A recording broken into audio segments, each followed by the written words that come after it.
Everybody, it's me, Nikki, and I'm here with a book tag. This is the spoiler tag, and I was, of course, tagged by Rosie. And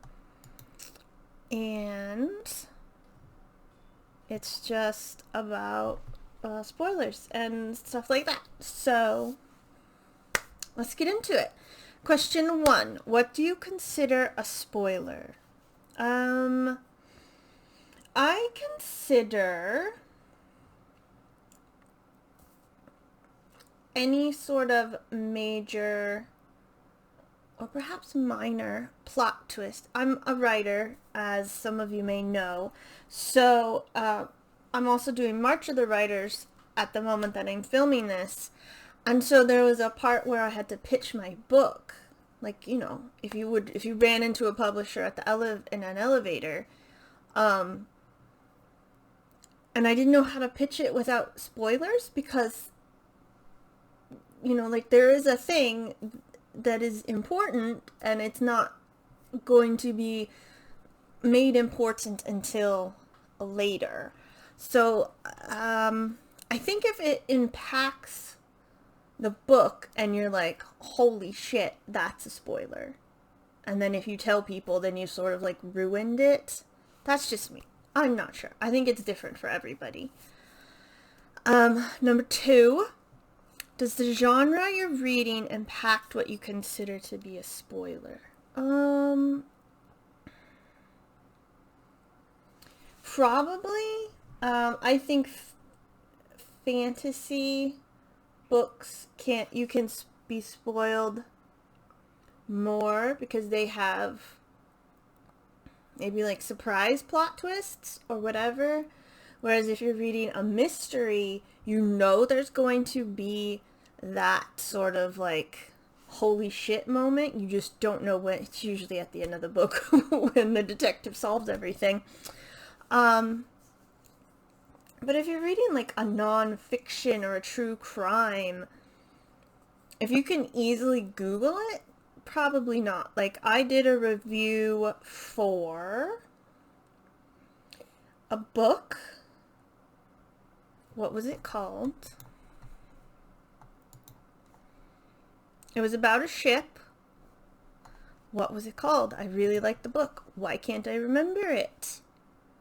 Not a Gentleman's Work was the title of the book. And it is about an untold story of a murder at sea.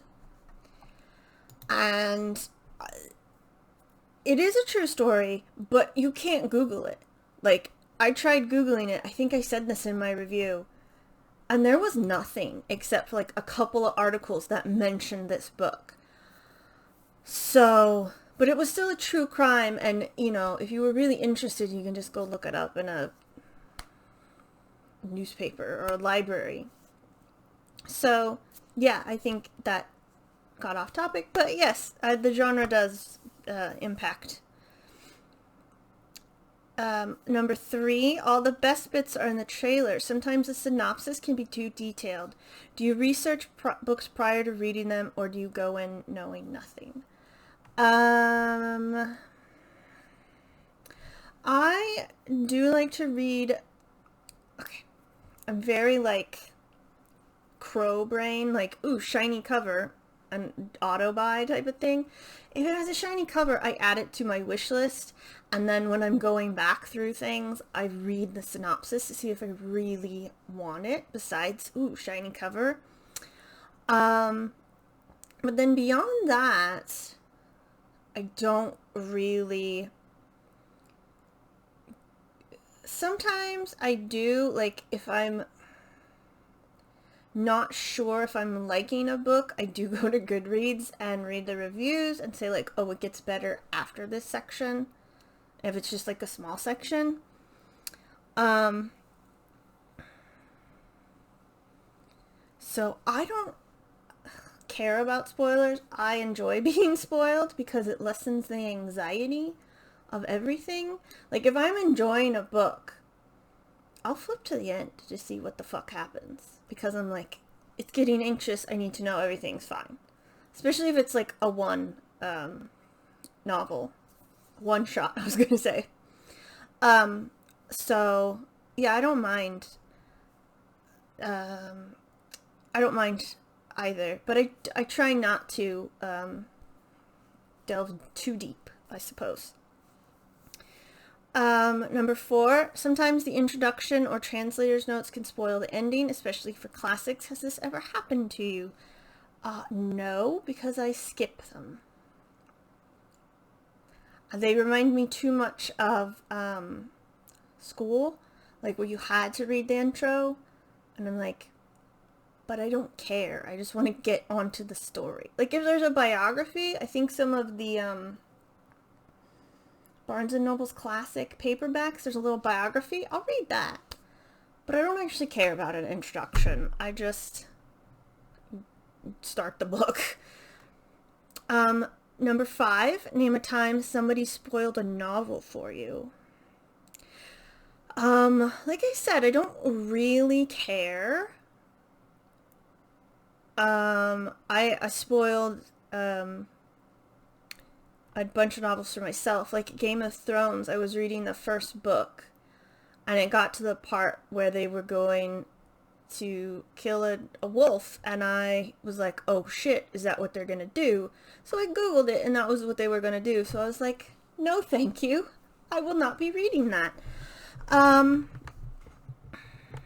don't think anybody spoiled a novel for me, unless I've asked them to. Like, somebody will be talking about like why they didn't like a book and they thought the twist or spoiler was stupid, and then I can't find it anywhere, and I'm like, just tell me what it was. Like, TM me, for God's sakes. For the love of the gods, just tell me what it was. So I don't think anyone has purposely spoiled a novel for me, no. And then number 6, have you ever spoiled a novel for somebody else? I don't think so. I did when I was reading Harry Potter, and I did like it. I did spoil the death of a character in book 7? 6, I think.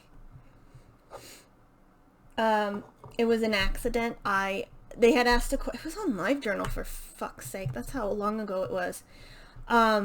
They had asked, like, what was the death in Harry Potter that hurts you the most? Because it was 6, I think.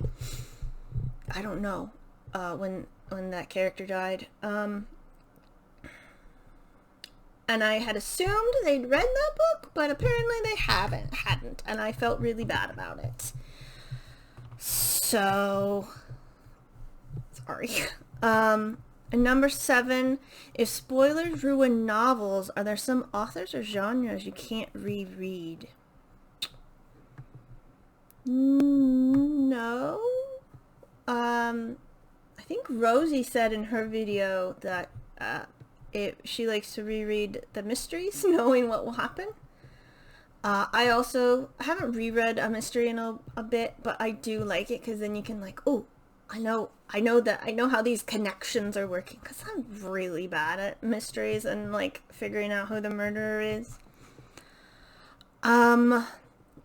Number 8, when reviewing, are you spoiler free? Does this limit your ability to discuss? I try to be as spoiler free as possible, because lately I've been doing a lot of not true crime, but like nonfiction little biography things, so I don't have to spoil that. But I was going to mention something in my 5th season review, and I was like, ooh, that could be a spoiler, because I wasn't expecting it, so other people might expect it, so I didn't talk about it. And I try to put what could be a trigger for people. Like in the 5th season, I think there was death of a child, and I know that could be triggering to some, or death of children, actually. So, I mean, that's technically a spoiler, that at some point in the book, a child or other children will die, but I think that's important for people to know, so they know it's coming. You know what I mean? Because I would, like, if there's going to be a death of a parent in a book, not like, because a lot of YA or whatever stuff, a parent have already died, but if it's going to be in the book, I would like a trigger for that, because that is actually triggering for me. So maybe when my triggers, I'm saying trigger warnings, those are spoilers, but I don't go into detail about them.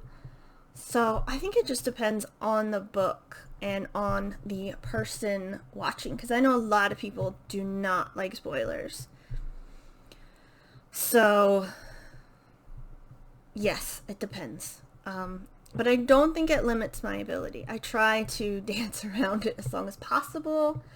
I'm actually going to be making a video about a video game and its storytelling, and I'm going to talk about 2 things in particular, which are probably spoilers, but they're talked about a lot. But I'll probably put like a big spoiler thing right there in case people want to skip it, or timestamp it or something. I don't know. Yeah, you can always timestamp spoilers and then people can skip. That was very long-winded. I apologize. And then number 9, shout out. Tell us about some channels you enjoy and tag them. Oof. Well, obviously Rosie, but she's already done this. Let's see. Amrita. Who else have I liked lately? Amy's been tagged already. Let me look at my thing. I love everybody I watch, so how can I pick?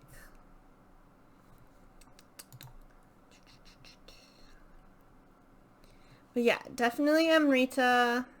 And then I've always loved Leanne from Literary Diversions. Jeremy Fee, of course.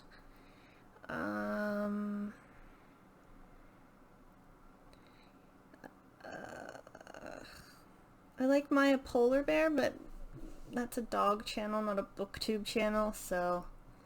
But go watch Maya Polar Bear. In these trying times, you need a polar bear.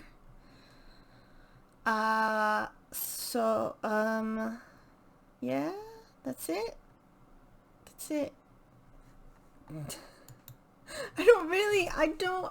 Even when I do like live journal tags, I was like, oh god, how do I pick people? Just everybody, if you're watching this, I love you.